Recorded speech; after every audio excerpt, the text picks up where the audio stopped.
Al via con stasera, venerdì 1 dicembre, l'edizione 2023 del Gran Premio Noè. 3 giorni dedicati alle eccellenze del vino a Gradisca di Isonzo, ma non solo. Da tre rossi particolari e molto autoctoni al friulano, vino bianco locale protagonista dell'edizione 2022. Un filo rosso che si muove tra edizioni e che porterà nella fortezza per un intero fine settimana i grandi nomi del vino regionale e non solo. La manifestazione inizia venerdì con l'apertura dell'enoteca, dove si possono assaggiare i 3 vini che sono il tema di quest'anno. Ma la sera di venerdì c'è una verticale di friulano dell'ex Tokai di 4 aziende gradiscane, proprio Blason, Trevisan, Sant'Elena e Marco Felluga. La degustazione è condotta da Matteo Bellotto ed è proprio un'occasione di scoperta di friulano giovane 2022 e poi, a seconda di quello che l'azienda ha in cantina, friulani di 4, 5, 6 anni, per far vedere che c'è un'evoluzione anche sui bianchi. La manifestazione però è dedicata a 3 varietà rosse, che sono il Tazzelenghe, ed è quella più rara forse, il Pignolo e lo Schioppettino. Sono 3 varietà che sono accomunate da una storia che poteva essere triste, invece poi è diventata una storia a lieto fine, perché negli anni 70 erano state tolte queste 3 varietà dal registro dell'autorizzazione ad essere piantate e quindi a essere vinificato il rispettivo vino. E grazie all'impegno dei Nonino e di altri personaggi dell'epoca, oggi anziani, presidenti dell'Accademia della Vita del Vino come Calò, Costa Curta e localmente Filipputi e tanti altri, in 4-5 anni sono riusciti a salvarli e quindi sono rientrati Pignolo, Schioppettino e Tazzelenghe fra le varietà autorizzate, e quindi oggi sono vini che possono essere ad hoc nella DOC Friuli Colli Orientali o in GT in altre zone, e sono 3 rossi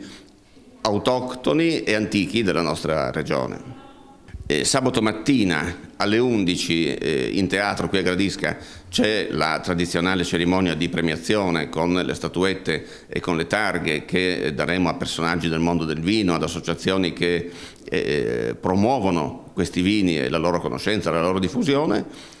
Sabato nel pomeriggio alle 15 c'è Ben Little, che non è autoctono, si è trasferito qui dal